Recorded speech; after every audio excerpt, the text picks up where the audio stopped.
queridos alunos, uma alegria encontrar vocês aqui mais uma vez. Hoje nós vamos ver a segunda parte da aula sobre o Karl Marx, beleza?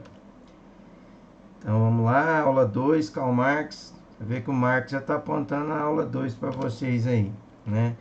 Para a gente começar a discussão nessa aula de hoje, eu vou trazer para vocês 3 frases retiradas da obra do Marx que identifica para nós o seu panorama, né? Toda a sua filosofia e sociologia construída em prol da classe trabalhadora, relacionadas com as críticas ao sistema capitalista, evidenciando o comportamento dessa sociedade no capitalismo, individualismo, consumismo, uma exacerbação da mercadoria, né?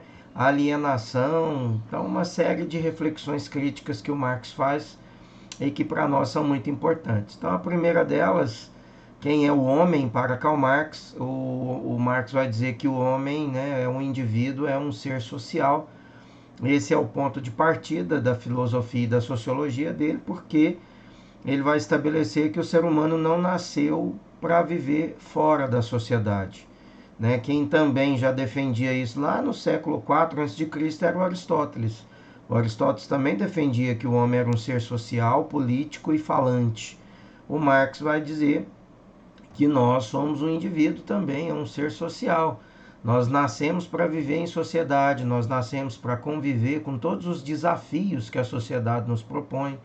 Ninguém nasceu pronto e muito menos preparado para enfrentar os desafios que a vida em sociedade apresenta para cada um de nós, mas compete aos indivíduos, compete ao ser humano, mesmo com tantos desafios, mesmo com tantos interesses, mesmo diante da possibilidade de acúmulo de riqueza, de acúmulo de poder, nós sabermos conviver de uma maneira autêntica uns com os outros, de modo que todos nós possamos ter uma vida digna, possamos ter uma vida capaz de atender todas as nossas necessidades fisiológicas, intelectuais, sentimentais.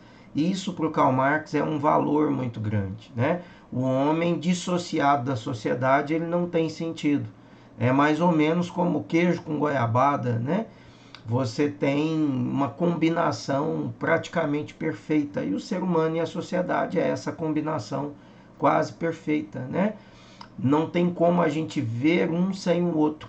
E é, portanto, necessário que a gente aprenda a conviver com essa sociedade, no ambiente social, com todas as nossas diferenças, mas saber construir um mundo autenticamente melhor, né? Capaz de atender a todas as nossas necessidades, certo? Segunda frase importante do Marx, ele vai dizer que não é a consciência do homem que determina o seu ser social, mas é o ser social que determina a sua consciência. Com essa frase, o Marx está deixando claramente para nós que o ser humano não nasce pronto, ele não nasce com as reflexões críticas, ele não nasce com todas as reflexões dentro de si, né? Então está mostrando aqui que o Marx não era adepto da teoria do conhecimento inato, em que a gente já nascia com esse conhecimento todo pronto dentro de nós. Então, o Marx vai dizer que a sociedade é que vai criar em nós essa perspectiva crítica, essa perspectiva, né, de ideal, né, essa perspectiva de personalidade. Então, não é o homem que vai desenvolver a consciência social, mas é a sociedade, né? Essa consciência do homem, ela é ditada, ela é determinada pelo ambiente social no qual nós estamos inseridos.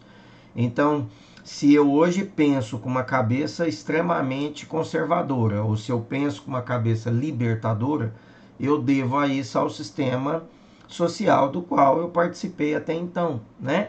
Meu ambiente familiar, religioso, minha turma de amigos, meu ambiente educacional, ele me moldou a pensar a favor de determinados pontos ou contra determinados outros, né? Então, quer dizer, a ideia de esquerda, de direita, as concepções mais humanitárias ou menos humanitárias, a concepção de defender violência e arma de fogo para controlar qualquer tipo de violência, como a gente tem hoje alguns defendendo, aproveitando aí a bandeira, né, do que elegeu o presidente atual e e mais outros tantos no Congresso Nacional, isso se deve à minha concepção, ao meu comportamento social, o ambiente que eu estou vivendo até então, né? Por outro lado, se eu tenho uma consciência mais humana, mais crítica, mais sensível, né? Uma capacidade de diálogo e de reflexão, uma percepção clara de que é através da lei, através da convivência, da norma, do entendimento que eu preciso construir um mundo de paz, de consciência crítica, em que a gente possa permitir que os outros também possam crescer concomitantemente, assim diminuir a desigualdade, né? Enfrentar problemas sociais através de medidas públicas coerentes, né? Ditadas nas medidas certas para que a gente resolva a médio, curto e longo prazo os problemas sociais que a gente tem. É esse tipo de consciência, esse tipo de pensar, a gente também vai encontrar ao longo da minha formação social, a partir dos ambientes em que eu transitei, as pessoas que eu convivi, né, as pessoas que me formaram, a minha consciência crítica e também, né, gente, o meu ambiente familiar. O nosso ambiente familiar, ele é preponderante para algumas reflexões que a gente faz e alguns entendimentos que a gente tem da vida social. Então, se eu sou mais ou menos conservador, se eu tendo a um pensamento mais voltado para a questão do conservadorismo, da perda de direitos, né, de um certo autoritarismo, eu devo a isso a minha formação social, incluindo também meu ambiente familiar, né? Então, Marx vai dizer que a nossa consciência, ela é formada pelo ser social que nós somos, tá? E não é o ser social que é formado propriamente pela consciência, tá? É a sociedade que nos forma, é os ambientes pelos quais a gente transitou, são as informações que nós ouvimos ao longo da nossa vida, que vai formar um tipo de personalidade, de pensar crítico que eu sou e que eu defendo, tá? E por último, o Marx está falando aqui da alienação. Na última frase ele fala: o homem é tirado de si mesmo, perdendo as autênticas possibilidades humanas de existência. O que é um homem ser? O que significa o homem ser tirado de si mesmo? Significa que ele não pertence a ele mesmo, né? E qual que é mesmo o conceito de alienação? Alienação vem de alienare, né? Do latim, que significa exatamente pertencer a outro, né? Ou pertencer a outrem, né? Então, quando nós não pertencemos a nós mesmos, quando nós não temos a habilidade crítica de nos entender nesse ambiente social, é quando eu entro na onda, né, da modinha social, é quando a fake news me convence da mentira, é quando a propaganda ideológica que circula nos vários ambientes sociais, inclusive nos desenhos animados, me convencem e ditam o meu comportamento. É quando eu permito que os telejornais, que os jornais impressos, em algumas vezes, ou boa parte das vezes, manipulados, né, também comprados pelo poder econômico, que eles ditam para mim o que pensar, que eles ditam para mim as reflexões críticas, que eles me convencem de uma ideia e essa ideia é aquela que eu vou ter como certa, não é? E a gente vê isso estampado, gente. Qual que é a ideia de corrupção que o brasileiro se formou nos últimos 5 anos? A ideia de corrupção é aquela ditada pela Rede Globo e por tantos outros canais aí que falaram de um modelo de corrupção isentando outros, né? Então a ideia de corrupção, a ideia de violência, a ideia de controle de violência, né? Essas ideias principais que foram decisivas para a eleição, né, do atual presidente e de tantos outros que estão hoje compondo o Congresso Nacional, foi ditada sob essa bandeira que os meios de comunicação, né, os grandes meios de comunicação ditaram. Fizeram mitos e deuses, né? E agora nós sabemos que essas pessoas tiveram uma imagem construída de propósito para nos convencer de algumas verdades, para nos convencer de uma realidade, e que a gente vê que não era assim como os meios de comunicação diziam. A violência não se controla da maneira como a mídia pregou, idealizou e o próprio presidente defende. Você vê que a arma de fogo ele não resolve o problema da fome, ele não resolve o problema do emprego, ele não resolve o problema da desigualdade, ele não resolve o problema econômico, né? Então, só colocar arma de fogo nas mãos das pessoas não vai resolver o problema da violência nunca. Em nenhum lugar do mundo resolveu, né? Mas aqui muita gente votou achando que bastava pôr a arma de fogo nas mãos de todo mundo, que todos os problemas brasileiros estavam resolvidos. A intolerância em relação ao negro, a intolerância em relação à mulher, a intolerância em relação a políticas públicas de inclusão dos mais pobres. Tudo isso foi popularizado, tudo isso foi ditado pelos veículos de comunicação. E foi a partir dessa ótica, dessa bandeira, dessa percepção, que muita gente se convenceu em quem deveria escolher como candidato. E nós vemos que hoje nós estamos numa condição que essas reflexões não nos ajudaram a melhorar o nosso país e não nos avançou. Pelo contrário, retrocedemos em muito em diversas políticas, não é? Então, a alienação, ela é ditada no desenho animado, na novela, na propaganda, no telejornal, nos editoriais, nesses programas que a gente vê, sobretudo na tarde brasileira, e que os indivíduos passam a tarde toda incitando as pessoas a resolver os problemas com as próprias mãos.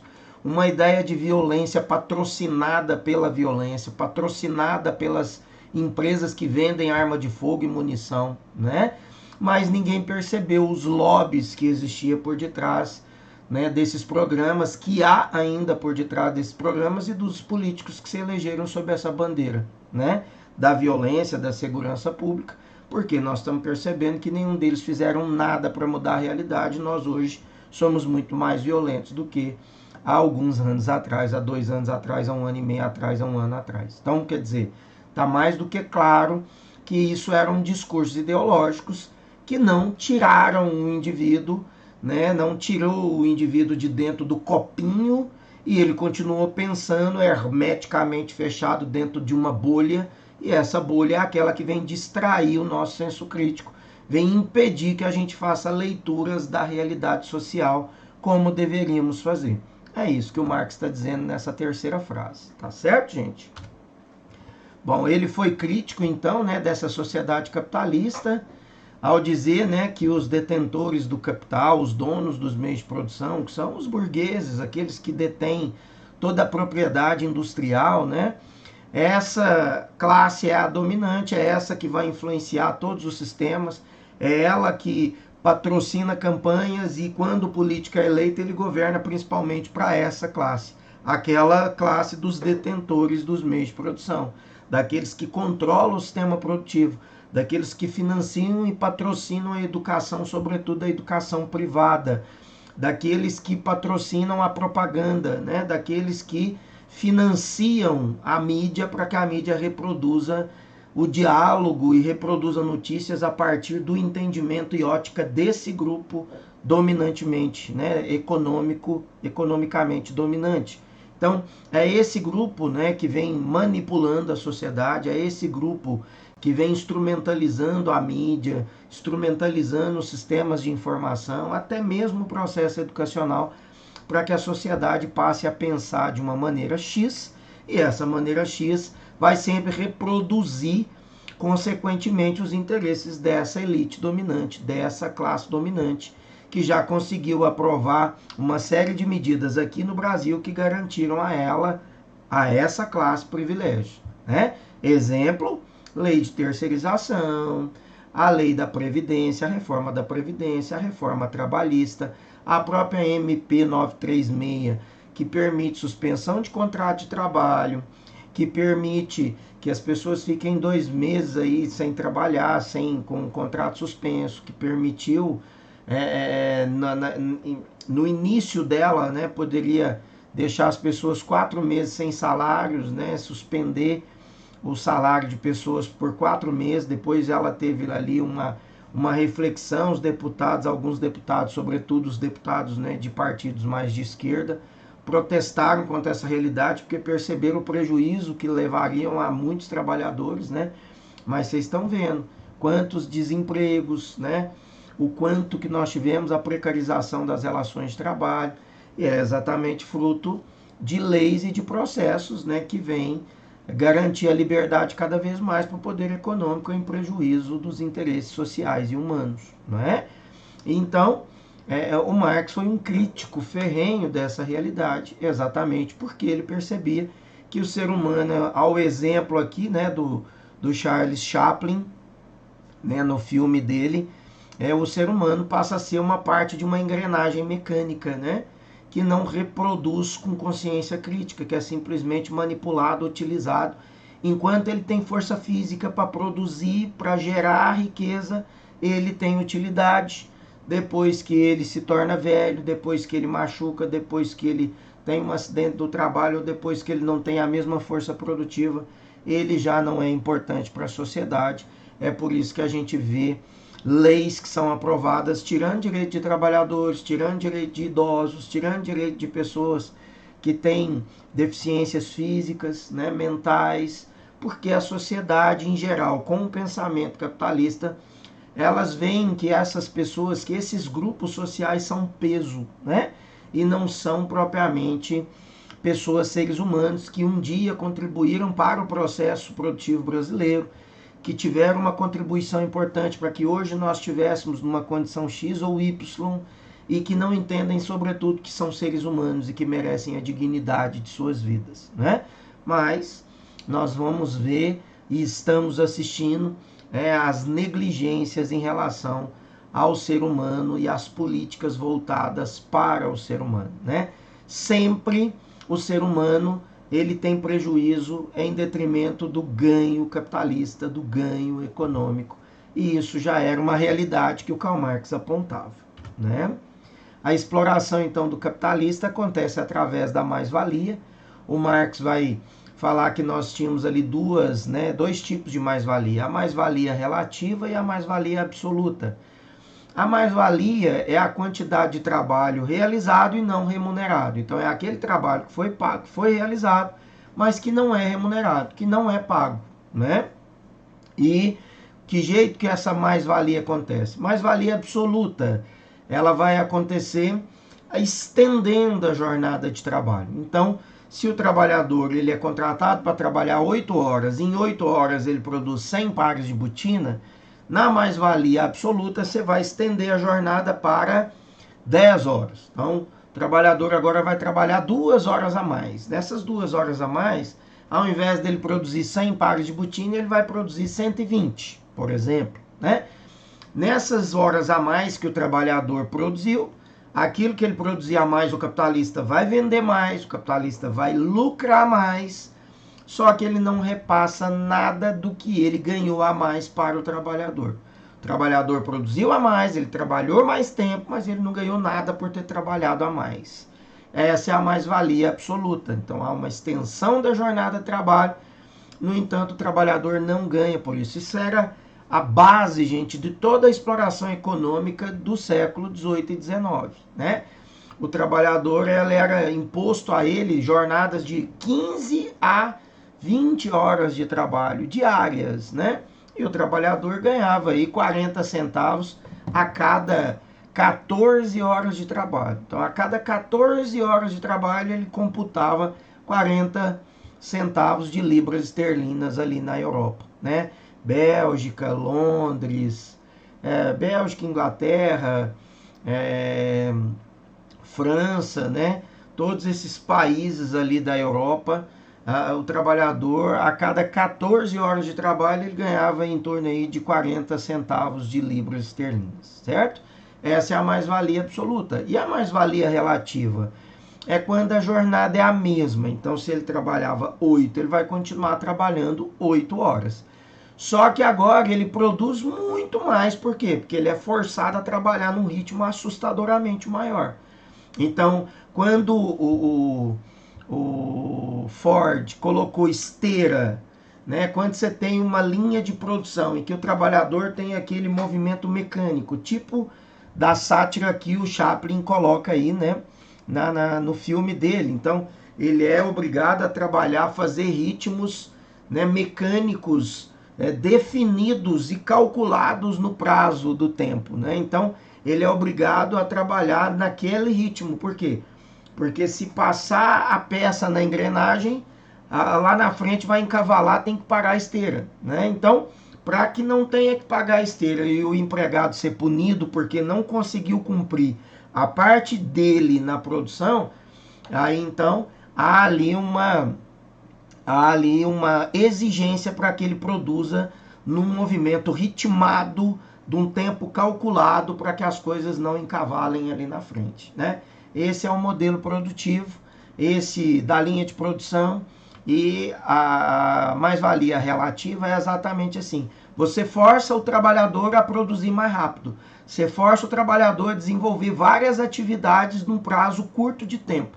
E é por isso que a gente vai ter um número alto de acidentes de trabalho, de doenças ocupacionais como síndrome do túnel do carpo, que é do punho, bursites, né, bursites, cotovelo, ombro, né, as fibromialgias nas articulações em geral, coluna, artrose, né, as tendinites, a LER, que é a lesão pelo esforço repetitivo, sobretudo de digitadores, de caixas de supermercados, de digitadores, né, de pessoas que têm esses movimentos repetitivos por longas jornadas de tempo. Os trabalhadores do campo, né, que trabalham cortando cana com movimentos repetitivos, coluna, ombro, cotovelo, punhos, né? Então essas pessoas acabam aí por ter consequências físicas lá, por quê? Porque são submetidas a trabalhar por produção.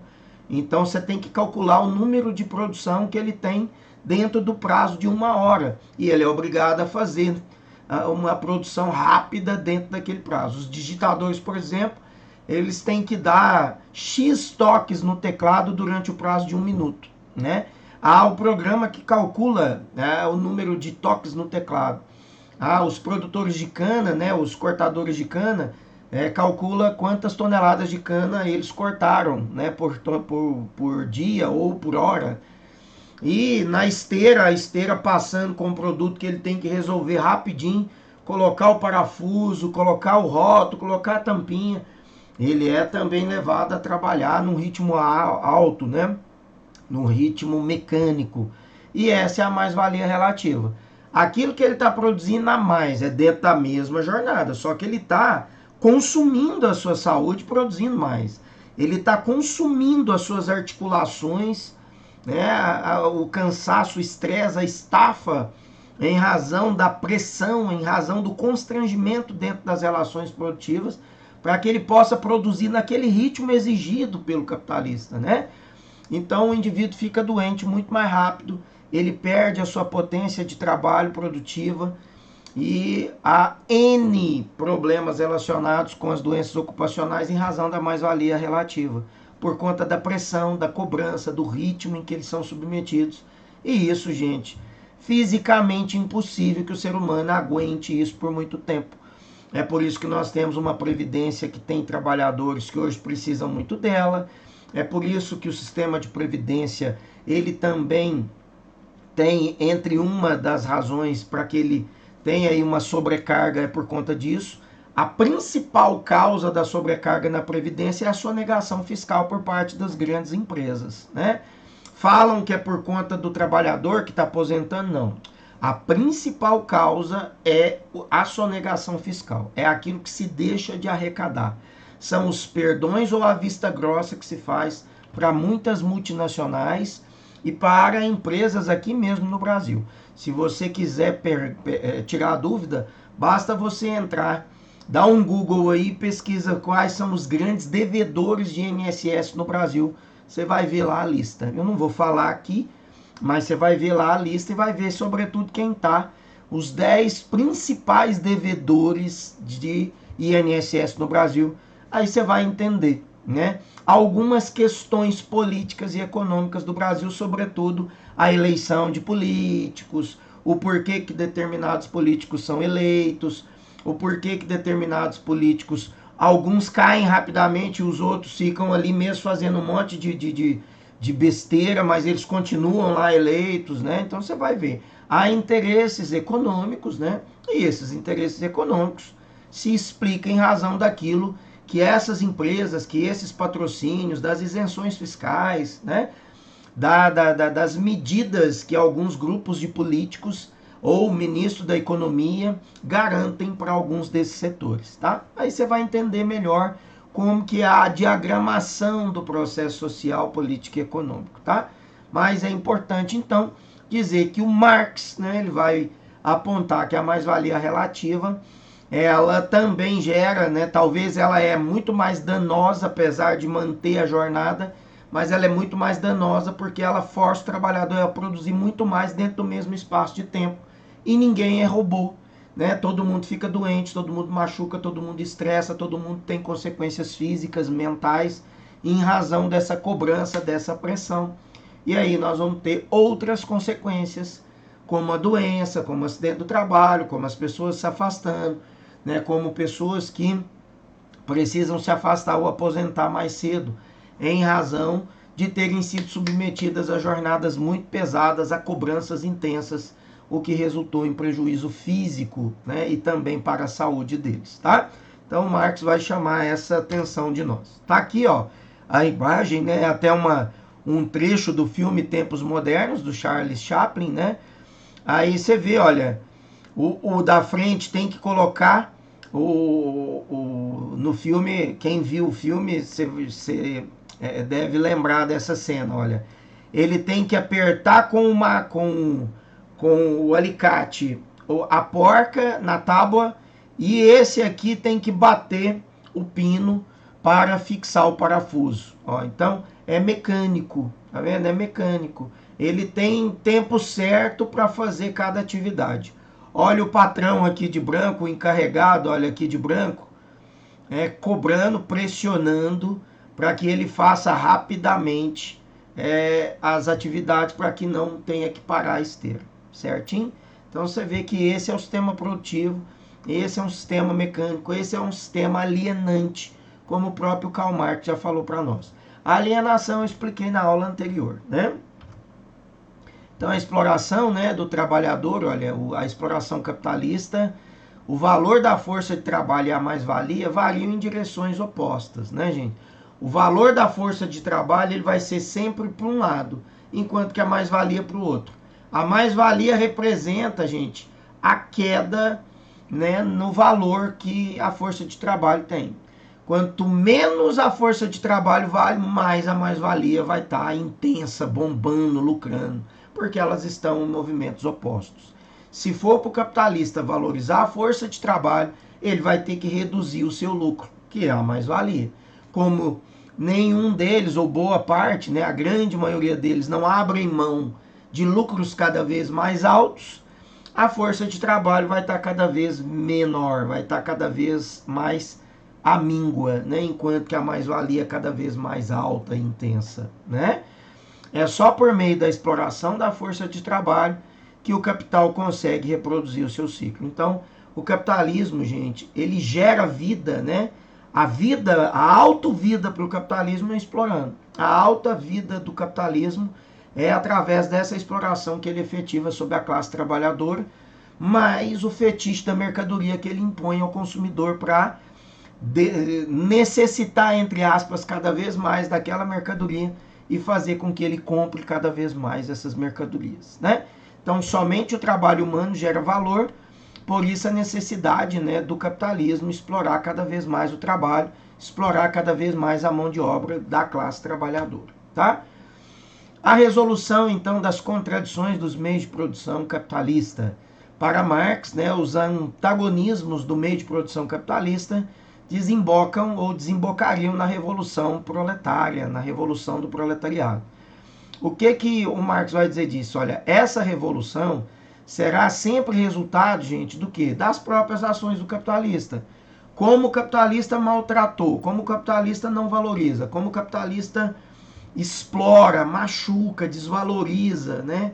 Como ele não está nem aí para o trabalhador, ele mesmo vai levar a uma reação da classe trabalhadora, né? É mais ou menos, gente, como um casal de namorado em que o namorado, por exemplo, trata muito mal a namorada, ou vice-versa.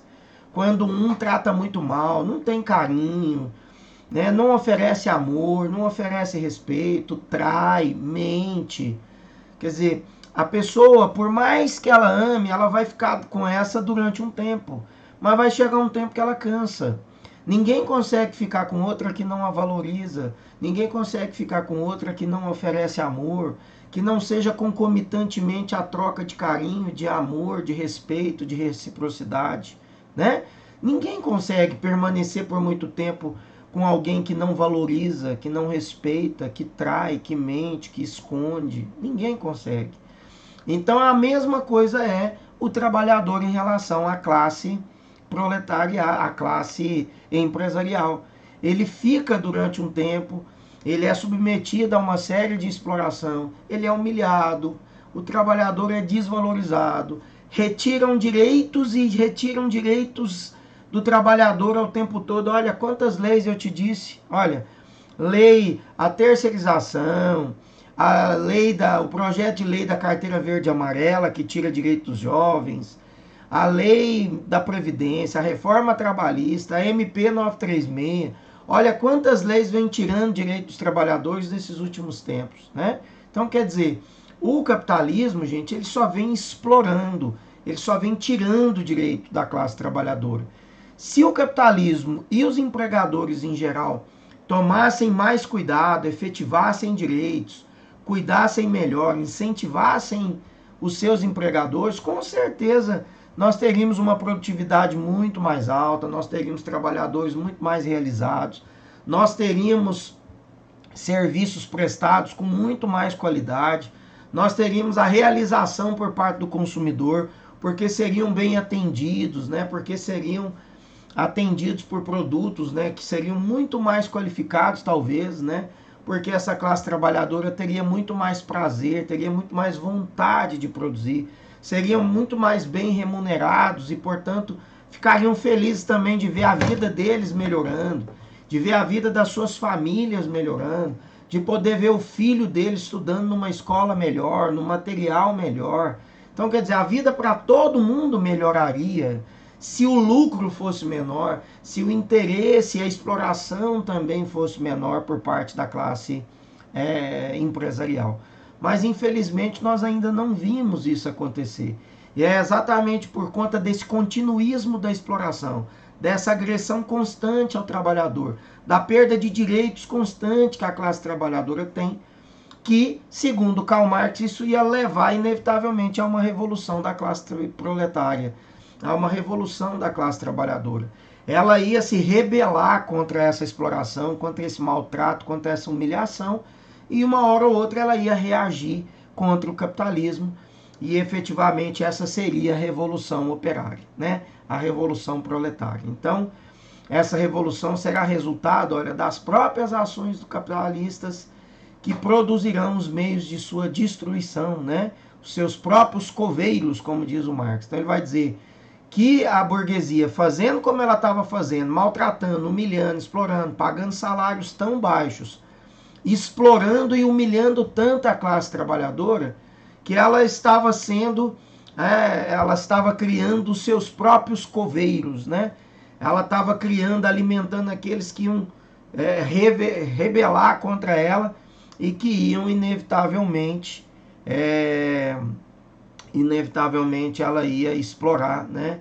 Ela ia se rebelar, melhor dizendo, contra essa burguesia para mudar as suas condições de vida, para mudar as suas condições políticas e econômicas e sociais. Tá certo, gente?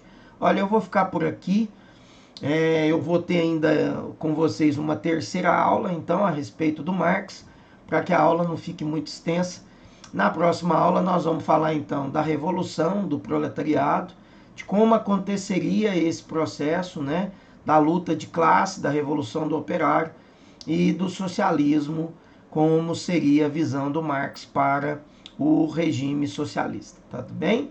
Um grande abraço, eu agradeço vocês que estiveram comigo aqui nessa aula. Até a próxima. Tudo de bom.